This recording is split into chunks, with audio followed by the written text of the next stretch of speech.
Hello everyone, welcome back to my psychology classes. तो आप लोगों के प्यार और सपोर्ट से वागीसा साइकोलॉजी क्लासेस काफ़ी अच्छा ग्रोथ कर रहा है। तो ऐसे ही इस चैनल को लाइक शेयर और सब्सक्राइब करते रहिए। और आज के इस वीडियो में हम लोग काफ़ी इंटरेस्टिंग और इम्पॉर्टेंट टॉपिक पढ़ेंगे जिसका नाम है structure and function of neuron. जो न्यूरॉन होता है वो नर्वस सिस्टम की सबसे स्मॉलेस्ट यूनिट या इकाई होती है, सबसे लघुतम इकाई होती है वो नर्वस सिस्टम की, वो होता है न्यूरॉन। और ये एक स्वतंत्र नर्व सेल के रूप में कार्य करता है, इसे नर्व सेल भी कहते हैं। और ये स्वतंत्र होकर कार्य करता है एक अलग कोशिका के रूप में। और श्वसन के अकॉर्डिंग जो हमारा ब्रेन होता है वहाँ 100 बिलियन तक न्यूरॉन्स की संख्या पाई जाती है। और फंक्शन के आधार पर न्यूरॉन्स के 3 प्रकार होते हैं। पहला सेंसरी न्यूरॉन, जिसे एफरेंट न्यूरॉन भी कहते हैं और हिंदी में इसे संवेदी न्यूरॉन कहते हैं। और दूसरा जो होता है वो होता है मोटर न्यूरॉन, इसे इफरेंट न्यूरॉन या गतिवाही न्यूरॉन भी कहते हैं। जो थर्ड होता है वो होता है एसोसिएशन न्यूरॉन, जिसे साहचर्य न्यूरॉन भी कहते हैं। तो जो संवेदी न्यूरॉन जो होता है उसका प्रधान कार्य होता है नर्व इम्पल्स को ब्रेन तथा स्पाइनल कॉर्ड तक ले जाएगा और वहाँ से फिर वो मोटर न्यूरॉन के द्वारा वो जो न्यूरोट्रांसमीटर है, जो नर्व इम्पल्स है, उसको मसल तथा ग्लैंड्स तक ले जाता है। और फिर वहाँ एसोसिएशन न्यूरॉन द्वारा उस तीनों में एसोसिएशन होगा और फिर वह एक श्रृंखला के रूप में कार्य करता है। और जो एसोसिएशन न्यूरॉन होता है वो सिर्फ और सिर्फ ब्रेन और स्पाइनल कॉर्ड में होता है। वो सेंसरी न्यूरॉन और मोटर न्यूरॉन के बीच एसोसिएशन का कार्य करता है, साहचर्य स्थापित करता है। जैसे इसे हम एक एग्जाम्पल के द्वारा समझते हैं। जैसे एक आग उत्तेजना आया तो वहाँ अगर हमारा आग पर अगर हाथ स्पर्श हुआ तो हमारा जो सूचना है वो हमारा ब्रेन में जाएगा और ब्रेन और स्पाइनल कॉर्ड में जाएगा और वहाँ से फिर वो मोटर न्यूरॉन के द्वारा हमारे मसल और ग्लैंड्स में जाएगा।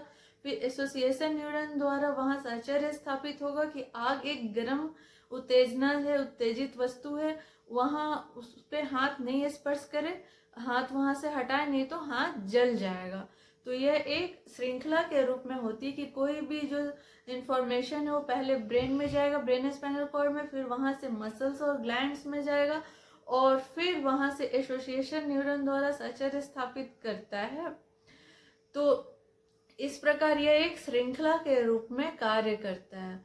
और स्ट्रक्चर के रूप में अगर हम न्यूरॉन को देखें तो सबसे पहले इसमें आता है सेल बॉडी, फिर आता है डेंड्राइट और फिर आता है एक्शन। तो जो सेल बॉडी होता है उसके अंदर एक न्यूक्लियस होता है और जो सेल बॉडी है उसके अंदर एक लिक्विड फॉर्म तरल पदार्थ भरा रहता है जिसे साइटोप्लाज्म कहते हैं। और जो सेल बॉडी ही होता है वो पूरे न्यूरॉन को जिंदा रखने का कार्य करता है। अगर सेल बॉडी का डेथ हो जाएगा तो पूरा न्यूरॉन बर्बाद हो जाएगा, वो अब जीवित नहीं बचेगा। और सेल बॉडी से जुटा हुआ बहुत सारा डेंड्राइट्स होता है। डेंड्राइट्स जो होता है उसका संरचना पेड़ की जो डाली होती है उसके तरह होती है। और सेल बॉडी से जुड़ा हुआ एक लंबा पतला भाग होता है जिसे एक्शन कहते हैं। और एक्शन के बीच में होता है माइलिन शीथ और माइलिन शीथ में एक उजला कलर का तरल पदार्थ होता है। और जो एक्शन होता है वो नोड्स ऑफ रैनिवर के थ्रू जुड़ा होता है आपस में। तो दो जो नोड्स ऑफ रैनिवर होते हैं वो सब आपस में जुड़ जुड़कर एक्शन का निर्माण करते हैं और एक्शन के बीच में माइलिन शीथ होता है। और फिर एक्शन से जुड़ा हुआ लास्ट में भी डेंड्राइट्स होता है और डेंड्राइट्स पे होता है टर्मिनल बटन। तो जैसे कोई अगर अगर जैसे कोई सेल बॉडी है, सेल बॉडी से जुटा हुआ डेंड्राइट हुआ, डेंड्राइट से आगे एक एक्शन जाएगा, एक्शन पे नोड्स ऑफ रैनिवर होता है और एक्शन के अंदर होता है माइलिन शीथ। और वहां पे फिर यहाँ एक न्यूरॉन है, बीच में गैप होता है और उस गैप जो होता है संधि स्थल, उसे बोलते हैं साइनेप्स। फिर वहां एक लगता है ऑल और नन लॉ का नियम। अगर जो न्यूरोट्रांसमीटर जो नर्व इम्पल्स है वो न्यूरोट्रांसमीटर के फॉर्म में होता है, अगर बहुत ज़्यादा तेजी से उत्तेजित हो गया फिर वहां से जो साइनेप्स है वहां तेजी से भागते हुए आगे की ओर बढ़ते हुए दूसरे न्यूरॉन में अगर चला जाता है तो वो चला जाता है काफ़ी तेजी से उत्तेजित होकर। अगर वो धीरे रहता है तो वो उत्तेजित नहीं होता, वो आगे न्यूरोट्रांसमीटर नहीं जाता है दूसरे न्यूरॉन में। तो इसे ही ऑल और नन ला कहते हैं। इसे हम एक फिगर के रूप में समझेंगे। तो ये स्ट्रक्चर ऑफ न्यूरॉन है, अगर आप लोगों को क्लियर दिख रहा होगा तो, दिख रहा है आप लोगों को? हाँ, तो ये स्ट्रक्चर ऑफ न्यूरॉन है।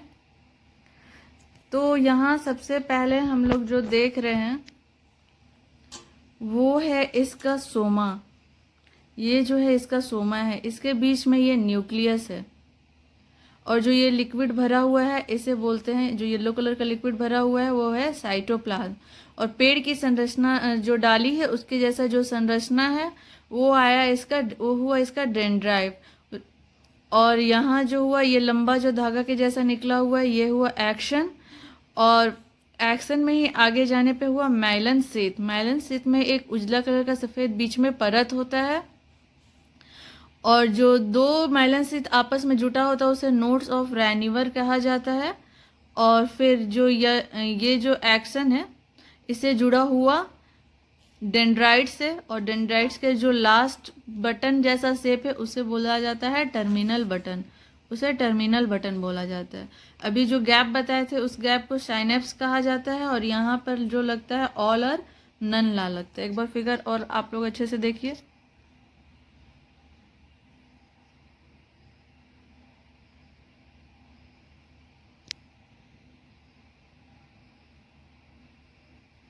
ये स्ट्रक्चर ऑफ न्यूरॉन है जो कि काफ़ी इम्पॉर्टेंट है एग्ज़ाम के व्यू से, और ये बहुत काफ़ी आसान भी है, इसको समझ जाइएगा तो कुछ नहीं है। तो अभी हम लोग नर्वस सिस्टम का स्ट्रक्चर और फंक्शन के बारे में पढ़े, जो कि काफ़ी इंटरेस्टिंग टॉपिक है।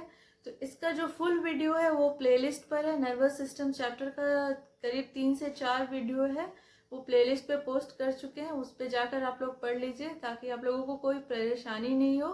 तो आप लोग पढ़िए, समझिए और याद करिए।